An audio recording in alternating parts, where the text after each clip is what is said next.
Hello and welcome to Travel Better.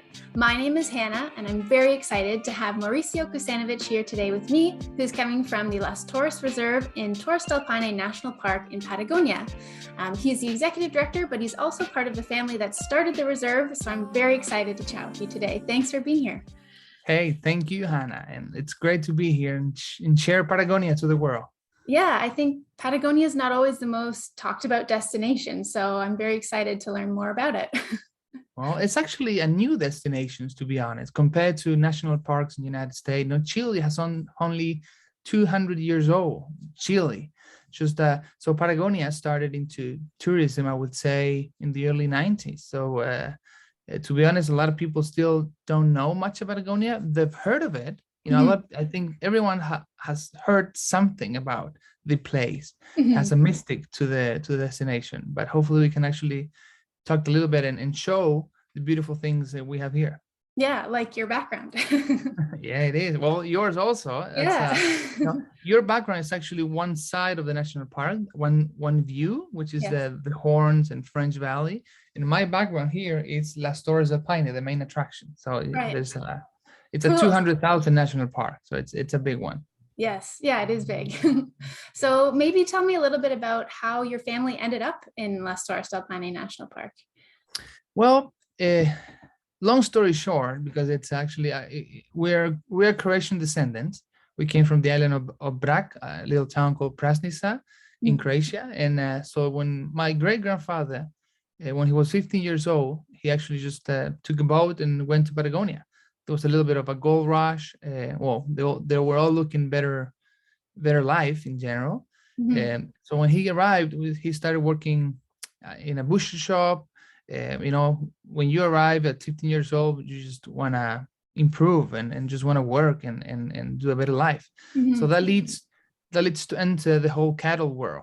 So our family, we like cattle in general. That's what we do in other parts of the land. So his son, my grandfather, actually continued his love for the land in general and for cattle, also a lot of innovations. But in 1979, he just encountered a good friend of mine that he had a land in this place called Torres del Paine next to a few big rocks. No tourism whatsoever at that time. So in 1979, he bought the Estancia Cerro Paine, 4,400 hectares of land for cattle. That was the main activity there, right? So we lived a very simple life. I was not at that time, but and so until the early 90s, that's what they did.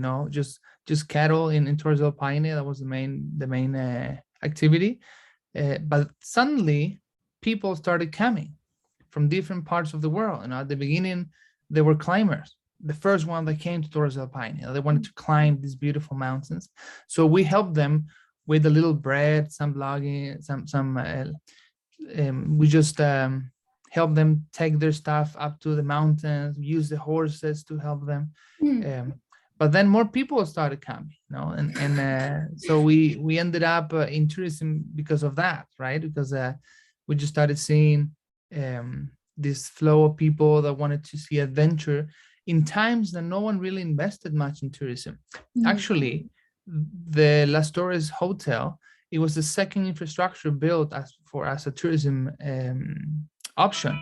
The first one was the one you have in your background, Osteria Pehue. That was built in the early 60s, but the other one was us. So we pretty much feel like we were born with Torres del Paine, with the tourism that was there, and we'll continue since then as a family business.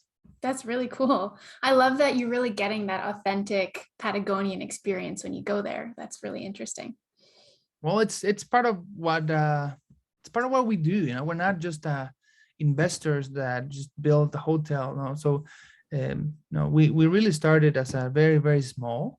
I remember the first hotel my grandfather built was called Osteria Las Torres.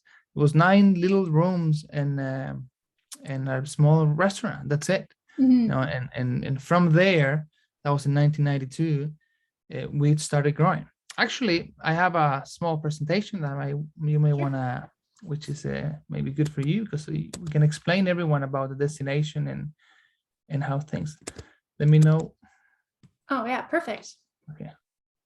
So, can you see the presentation? I can, yeah, I can see all your beautiful images. Oh, great. Okay, so hey, please interrupt me anytime I and will. just let's have this conversation. Because sometimes when I get in presentation, I just start going and I need to somebody Yeah, needs no to make me worries. stop. So, well, a lot of people may ask because of the picture we have in our background, what is Torres del Paine? Well, in Torres del Paine, it's this. It's mountains, lake, rock formation, glacier. It's adventure. It's a world trekking destination. So it's actually it's one of the best destinations in the world for people that are looking dramatic landscapes, right? This is one of the highlights, which is Las Torres del Paine itself. And there's actually very good infrastructure in general in the national park. You'll find different kinds of hotel services, and of course, it's a trekking destination. So this is all like this might be a picture of the national park, 200,000 hectares of land in which you can actually enjoy different types of trekkings, soft adventures, hard adventures. It has something for everyone. No, here you see, for example, the W track in red, which is also very known as a trek, or the yellow one with the red that they form the O track, 9-10 days of trekking, and all the different roads. And so we are, as a family, or as Las Torres, we are in the middle of Torres del Paine. So the red form you see there, that's the reserve, right? So we have different types of hotels and mountain lodge within the W track. Okay. And just if someone is asking or thinking about, okay, but where is Patagonia exactly? Well, we are back south in Chile, like the last continental land. It's Magallanes region, right? We share Patagonia with Argentina. And to get here to Torres del Paine, you have two local airports, one at 1.5 hours, the other one at 5 hours of driving. And you have also a great connection with Calafate, Argentina, which is also a very known destination. There's a glacier there, Perito Moreno. So we have many different options to get to Torres del Paine. And as you see here, now the national park, we are just less than 2% of the land as a project itself, right? Like I said, we're pioneers in Patagonia. This is my grandmother and my grandfather. That's so cool. And I always mention about my grandmother because, well, she's the one that gave us most of the values, and they were always next to my grandfather, helping them at that time. It was tough days in general. Patagonia is not it's a hostile destination in terms of weather, in terms of the location where it is, everything far away. And we got there in 1979. So we are part of the history of Torres del Paine. Actually, this is interesting because the national park was created in 1959, right? And it was created with just a small part of the national park that you see today, only 4,000 and something hectares. So, but from there until 1979, the national park just grew and it kind of surrounded.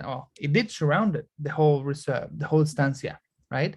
So we are the only ones really in the middle of the national park.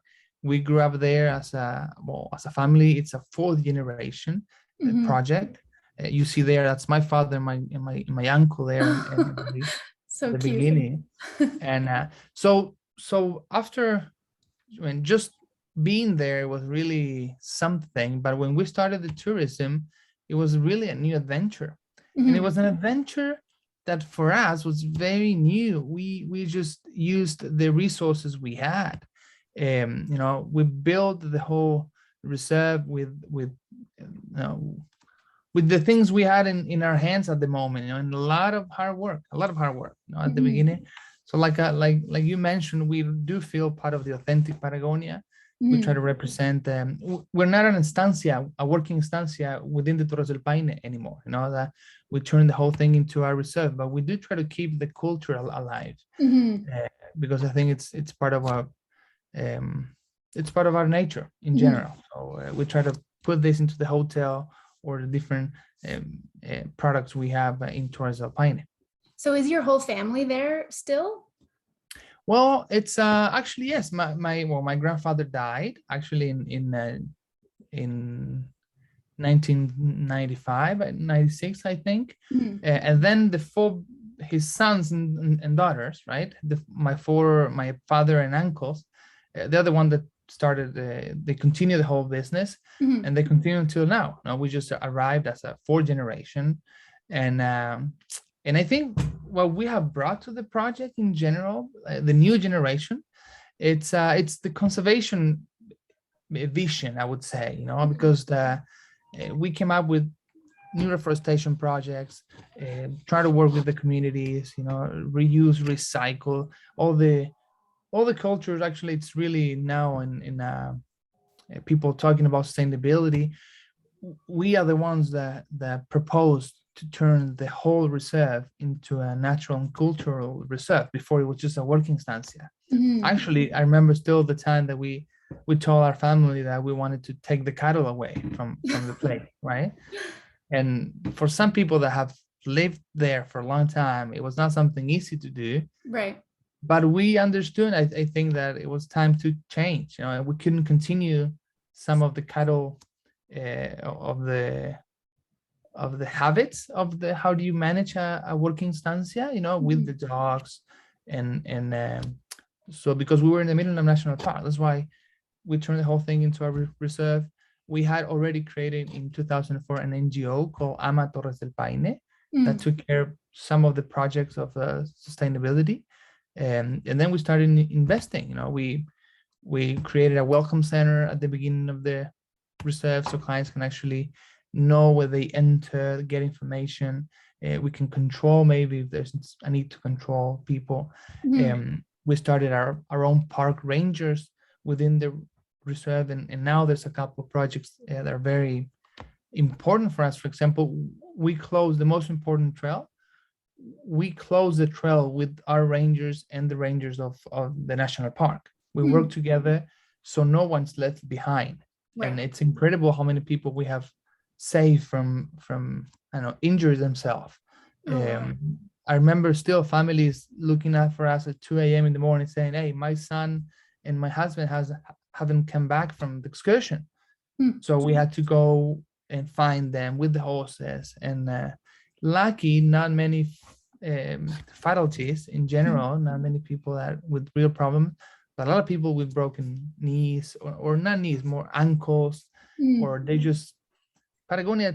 It could be sunny in the morning, but then you have to watch it at night. It gets Mhm. colder and you can get hypothermia very Right. easily. So our rangers have been interesting. So is this, Reforestation project. Tell me. no, I was just because that is kind of terrifying. That, how dangerous is it? Do you have to be an expert climber or trekker to do these hikes? No, no, at all. Actually, well, the weather of Patagonia, it's unpredictable. That's for Mhm. sure, right? But the average temperature in summertime, it would be from 5, 8 degrees until 20. Mhm. And last couple of days it's been really hot in Torres del Paine the last couple of years in summertime. Mhm. So, but you could have snow in the middle of the summer sometimes, because sometimes you will go up to the mountains, right? Mhm. Also, the average altitude level you will gain is really not that high. I mean, most of the trails, they are at 100, 200 meters high sea level, right? Right. So you don't need acclimatation, for example, how you may need in Machu Picchu or in other places which you're really high up Mhm. in altitude. um, and the other thing, the main problem when people that get injured or people that really don't have the right equipment, that usually happen. They Right. think they can just go and start a trekking of 7 days, and they're not prepared for them, right? They don't have the shoes to walk. They don't have the backpack, the clothes. They get wet, and Mhm. so all that could happen. And once it happened, sure, you're not gonna have a great time, but if you can prepare with the right clothing and the right equipment, like any activity, it's actually very safe. Trails are very well marked in general. And actually, I have here a picture of the different trails. One second. Well, like I said here, for example, this is the most important trails towards the Paine. So the W trail that you see here, it starts from the hotel, and you go first day up to Las Torres, second day to the Horns, the French Valley. So it's actually an infrastructure is pretty good. Like for example, this is the bar of the central. You see here the restaurant, the rooms you'll find also in the refugios. They're quite good in general. The infrastructure, it's safe, and it's good.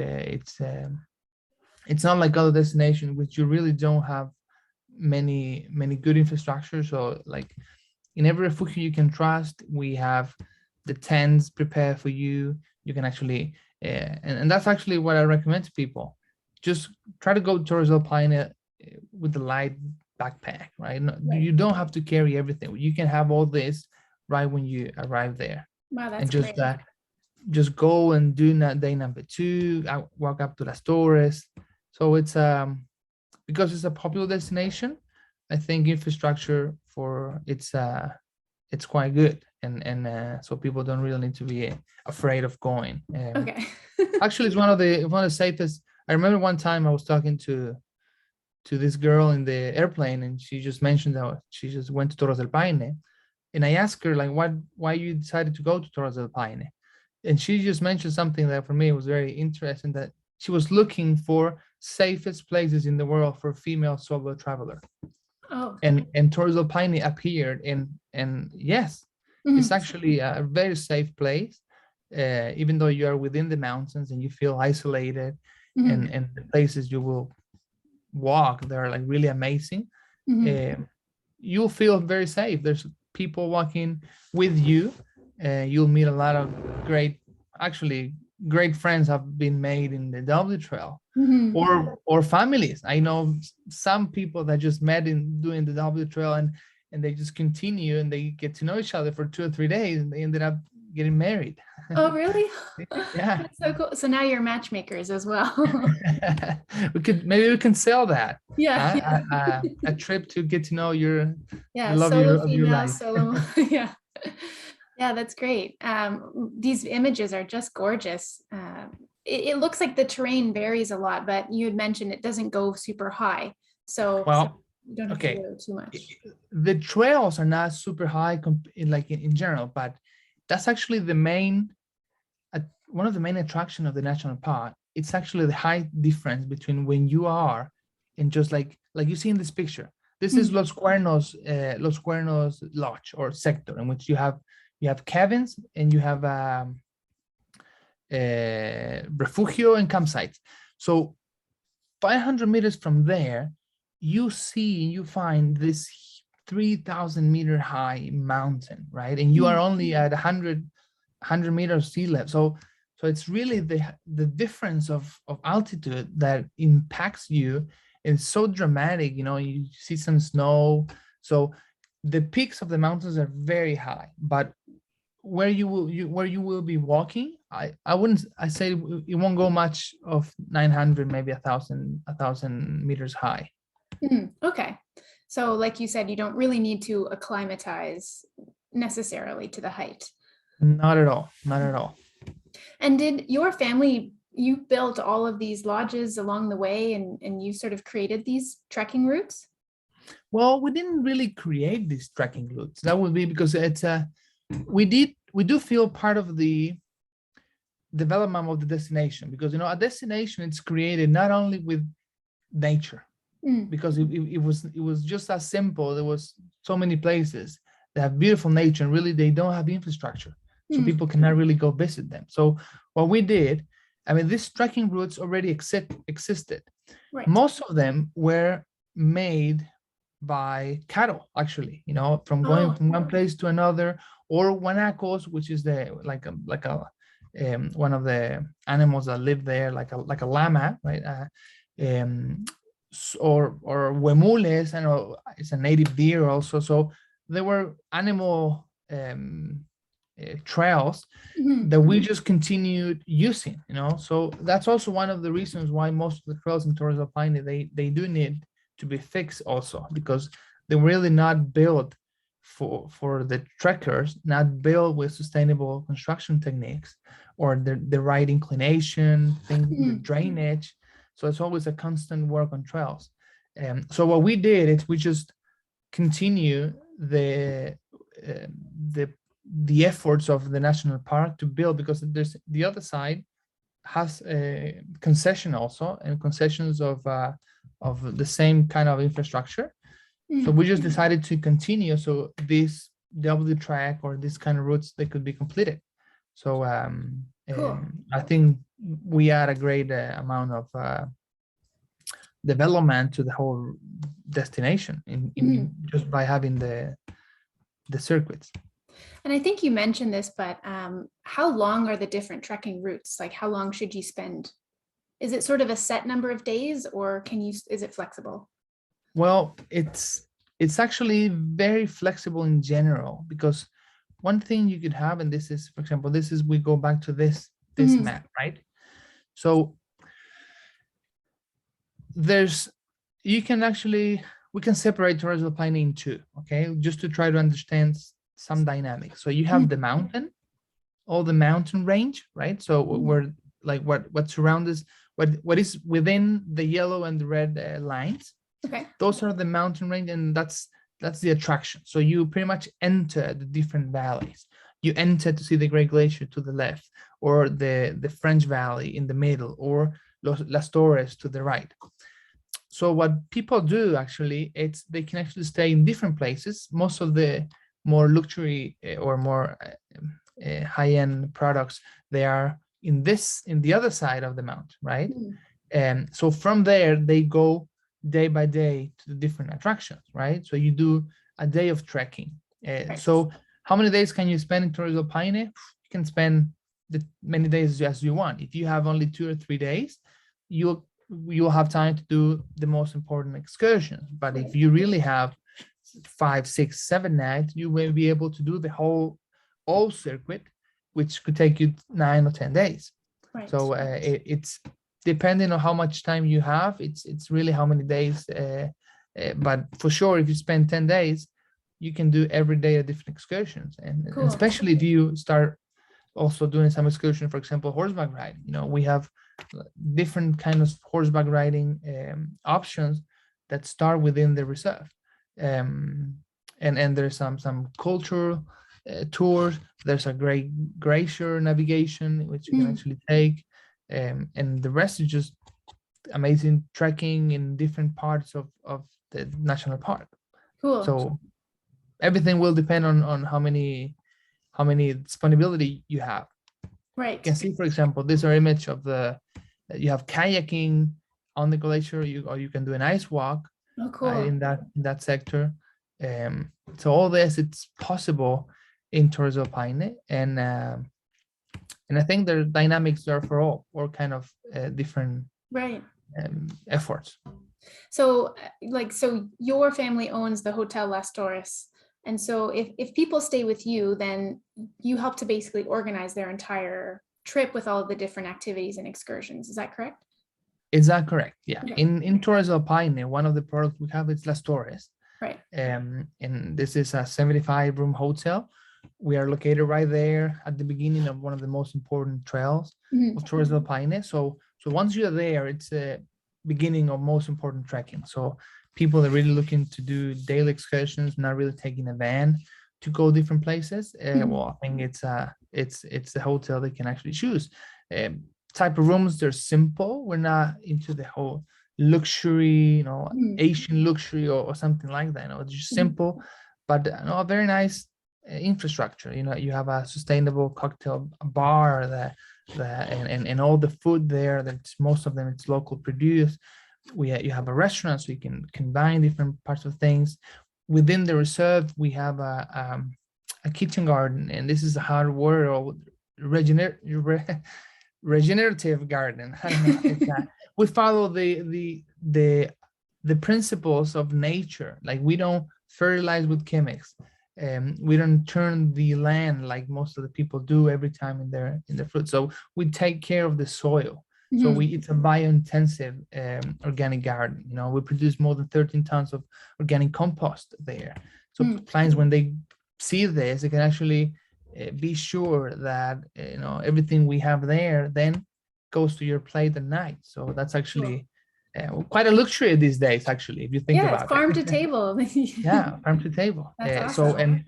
So regarding excursions, we have all different types of excursions, you know, from the French Valley towards the main Torres del Paine, the Great Glacier. You can just, and then at the hotel enjoy a massage, you know. So it's it's a product we recommend to people if they want to travel with a suitcase. I always say to, like, some people ask me, it might be a good recommendation for clients. It's like, okay, how do you want to travel? And they're like, what do you mean, how do I want to travel? Yes, how do you want to travel? You want to travel with a suitcase, or you want to travel with your backpack?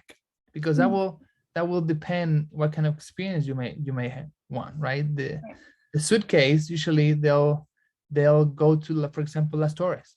They'll stay there and they go daily trips to Torres del Paine, right? If they want to travel with a backpack, they're probably going to go to the trekking circuit. So they're going to walk a little bit more from lodge to lodge. So that makes a little different on your trip. Totally. But all this is actually possible. Hey, that's really cool. And one thing I think might be important for everyone to know, because we've talked a little bit about Torres del Paine, but I just want to make sure like they know how to get here. You know, that's important. That's important. And they may think Patagonia, oh, how do I get there? You know, it's long, too many connections. Well, that's not actually true. So you can arrive from Santiago de Chile. That's the main area. Santiago, you know, you have different connections to different parts of the world. So it's actually very easy to get a connection, or it may not be direct, but you may do Sao Paulo or Lima, Santiago, very easy. There's 3 companies. Then when you are in Chile, you can take an airplane to Punta Arenas or Puerto Natales. So you have LATAM, Sky, or JetMart. There are 3 of them. They arrive to Puerto Natales. They do have more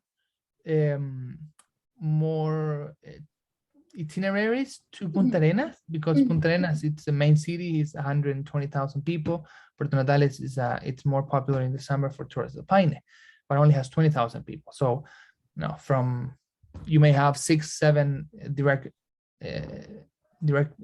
routes from Santiago to Punta Arenas, and maybe only 2 or 3 to Torres del Paine. So, but both of them, most of the people of the tourism Torres del Paine, like, we go pick you up at any airport you arrive. Okay. So that's actually so you can arrive by airplane. There's also an option, which for the most adventurous one, or the one that have most time, they can take. So they can, from Santiago, they can maybe take a flight to Puerto Montt, and from Puerto Montt in Caleta Tortel, which they're all similar place, they can take a ferry.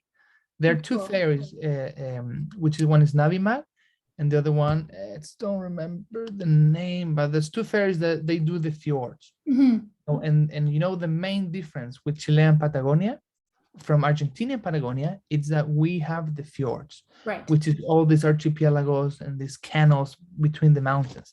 So it's actually a beautiful place that you can do a beautiful excursion. It will take you 3 or 4 days to take the boat, but you will see so many glaciers. It's actually really nice. Oh, cool. You can also ride with a cruise. There's many different cruises that they arrive in Punta Arenas.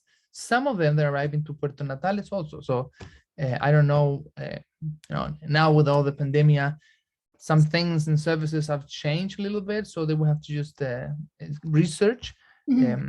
But that's also an option and a great connection, right?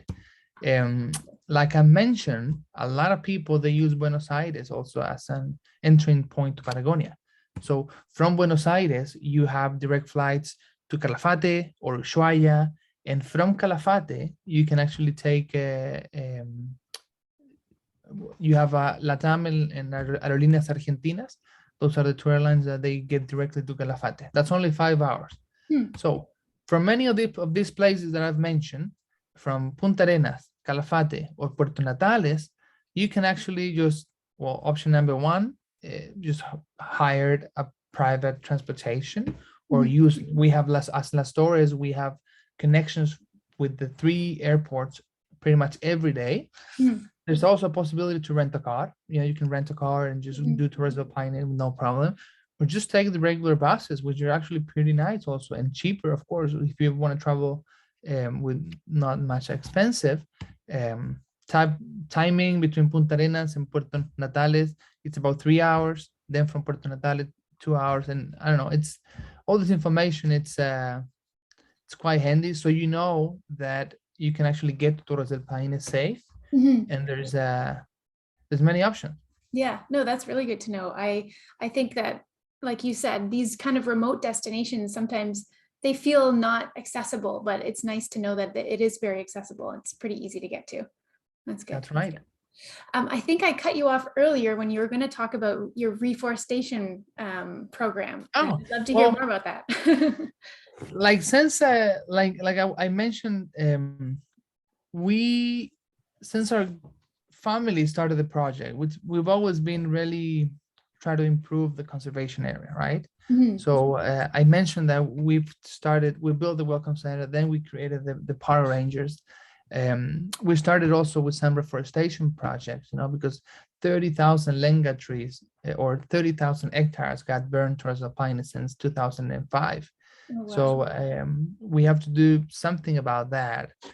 So we created this project that we pretty much do reforestation, but one thing I really like is that we only do it with small children, kids, students. And I think for them, for students in Puerto Natales or Punta Arenas or even towards the Paine, which there's a small school, I think it's just amazing to be able to see this process and to see how hard it is. It's to take the plants, take care of them during 2-3 years, go pick them up at the like very small, make them grow in a greenhouse, and then plant it, with scientific following. Well, it's a big work, and for them to be able to see that, I think it's so far it's been great for us, and I think they love the field trip, right? Yeah. We also created, for example, the bar. I did mention that we have a sustainable cocktail bar, in which we actually what we try to promote here is a possibility of people really enjoying a cocktail with some conscience. And these guys, Organic Patagonia, they work with us for almost 10 years. They've created all these type of cocktails, which they're like amazing. And we really tell people to, hey, go to the bar. We have our own beer, for example. It's created there, Cool. And so we really promote this. And sustainable trail, that's actually one of the latest products, the latest activities we started to learn from Canada, actually. Oh, cool. This guy, it's from Shuswap, they're from Shuswap Trail Alliance, right? Okay. In which what they do, it's they build sustainable trails. So they came here and showed us everything we needed to know about how to build sustainable trails. So we've been engaging into trail construction since last couple of years, cool. Learning and trying to fix new trails. Yeah. So that's like making them, with like the irrigation and water flow and that sort of thing. Yes, that's actually it is. It's when you think of a trail, a lot of people may just think this is just to make a line and just walk on it, and a trail doesn't just take you from the point A to the point B. A trail itself, it has to be a whole experience. So we learn about psychology of trails. What is that? I hope people think differently when they are at the beginning of the excursion, when they're tired, when they're going up, when they're going down. Right. If there's a hill, or if there is a burned tree, that you want to get close to things in general.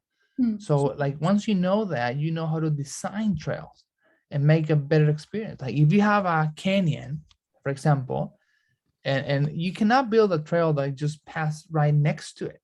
People will want to go and just get close to the cliff, right? Because that's what we do. We're curious in general. We're curious. So you need to design the trail thinking how the human mind thinks. Mhm. And that was a huge, for example, just that was something like, oh, you're right. It's like in Mhm. our trails were not designed like that. They were just made by cattle and horses and local fauna. So we've learned a lot of these guys, and now we have very interesting project of trying to make all the sustainable trails in Torres del Paine. It's a long way, almost 200 kilometers of different trails within the park. We have like Mhm. 80 kilometers within the reserve, but well, it's a starting point. Yeah. Oh, that's really cool. I would never have even thought of that. So that's so. Yeah, yeah. And well, actually, there's one project that we're really proud of, and we started 2015, which is Your Best Footprint for Paine, or Tu Mejor Huella. And Mhm. the goal is to restore and build a new trail on the main attraction, on the trail that goes to the main attraction, which is Las Torres. No? Well, this part of the presentation in Spanish, but I think the picture will just talk by themselves. So we have this beautiful place and a trail that gets to that not in a good shape. You see there Mhm. multi-huellas, it's multi-trails. You see a trail that's it's really not in a good shape, Mhm. that once one part get destroyed, then you start using the other one and you create so many different trails, erosion on the trails, so the water enters, where people walk. So that's happening with part of the trails in Torres del Paine. So Right. what we did, we created this campaign to say, okay, the first step is to try to get people involved, and so how can we fix this? So that's when we contact the Shoe Shop Trail Alliance, and to really make a diagnose of this trail, and that's what they did. That's Mhm. how Your Best Footprint was actually born. So the goal here is to turn this trail, which is the main trail of Torres del Paine, into a system, a network of trails, right? Because once you do that, you can have maybe a trail going to the attraction, maybe another trail coming back. So you make a loop, Right. right? We're gonna separate users, horses and people. They're not gonna go on the same trail anymore. And I think Right. that's actually great. So we That's have to build or restore 79 kilometers of different trails with signage, with bridges and things like that. This is how things may look after we just start working all the different infrastructure. Trails, like I was mentioned, they need to be an experience, right? They cannot just be a line, and we need to be prepared. And actually, we are now working with this guy, which is Conservation VIP. Mhm. Conservation VIP. They are from USA. They're an organization that actually they go to different destinations and they build trails. And to be honest, I would love, if you ever want to know more information, to offer to anyone that wants to travel to Torres del Paine and volunteer Mhm. 7-day programs building trails.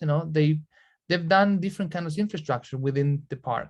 For Wow. example, these bridges, they build it, and with volunteers, but they're paying volunteers. They're people that actually pay for the trip. They pay similar rates than normal tourists, but they really want to go and help. They want to have a Mhm. different experience. This is not for everyone, okay? Yeah. This is for people that really have a different conscience in how they can actually help the destination. So they come here, they work with people, they make good friends, and so this year, it's the year we're actually gonna start building the trail, this trail of Las Torres, so we already started. There's people coming, and really dynamics. They're like really nice. They go every day working on the different trails with tools. They learn how to. So I think it's a great program. You Yeah. not only help trails, but also come here and have an experience. And of course, then you have many times to explore the national park. But Right. I think it's a program that everyone can actually showcase. No, that's really cool. Yeah, I think that's great. It's always nice when you can get people who are really passionate about a destination to come in and help you out, and then you get a vacation in the same time. Yes, yes, it's true. It's true. So, what maybe just to finish, what would you say is the best time of year to come visit Torres del Paine? Well, that will depend on what do you want to see, because well, we do have a challenge as a destination. It's to really open up the winter time. Okay. Well, the national park doesn't close. Okay, so you can come all year around. In winter time, most of the hiking trails, they're open, but the infrastructure, it's closed. This year, okay, maybe next year it could be different. Everything changes. So we really try to encourage people to try to go off seasons in general. Winter time is absolutely incredible in Torres del Paine. O sea, if you think now it's beautiful, when you see all this covered in white in all the mountains and the snow, there's less wind. The days are brighter in general. Like so there's a lot of good things of winter time. Of course, it's a little colder. You can get -5. You know, it's not Canada in terms of like you don't get -30. I lived in Quebec for a year, and it was cold in winter time. Yes, it is. we don't get that cold. But it's still, we need more tourists to actually be able to open up. There are some hotels, to be fair, that open in winter time. So I would encourage people just to also see, book, and you'll get better prices. Not many people are coming. You'll be pretty much alone in the trails. The most common dates are from September until the end of April. You know, that's the season, right? And I love the autumn. I love March and April. I think they're absolutely amazing. We're not a wet area in general. Doesn't rain that much. Although in summertime you have sunlight until 11:30 p.m. You know, it's like, so wow. It's yeah, that's a big thing, and so that's actually pretty cool. You have the whole day, and the day starts at 4:30 a.m. You know, it's like if you wanna wake up early. Yeah, but I love autumn in general. But most people, of course, they come in summertime from November until March, something like that. Okay. Lucky for everyone, seasons have been extended a little bit. I remember when we opened up in December and closed the end of February. Now the beginnings of the when the tourism just started. But now we're opening up in September and finishing the end of April, and hopefully we can just keep growing, taking in consideration the winter time. Yeah. But that will come with in the future, hopefully. Yes, yeah, for sure. I'm sure COVID didn't help with expanding those dates. Not at all. Well, thank you so much. That was so informative. I learned a lot. I'm sure everyone else will too. So yeah, thank you for being here today. And if anyone wants to learn more about Las Torres Reserve or Torres del Paine National Park, I'll link their website below and you can take a look, and maybe we'll see you in Patagonia sometime soon. Yeah, well, it's I don't have to say, but you're more than invited to get to know the place and to bring everyone that travels with you and to get to know this place. It's a place you have to be at least once in your lifetime, and it's a few places like this I've traveled, but still don't get enough of this amazing place. And as a family, we're just more than happy to host everyone, you know, and when they come here. So thank you for doing all this content, for having us in your series, and hopefully we can bring a lot of people here. Yes, definitely. Thanks so much, Mauricio. Hey, thank you, Hannah. Bye-bye. Have a great day. Thank you for watching this episode of Travel Better with me, Hannah Elias, and Mauricio Kusanovic from Las Torres Reserve. I definitely learned a lot. I hope you did too. And if you want to learn more about them, check out the links below. And I'll see you at the next episode.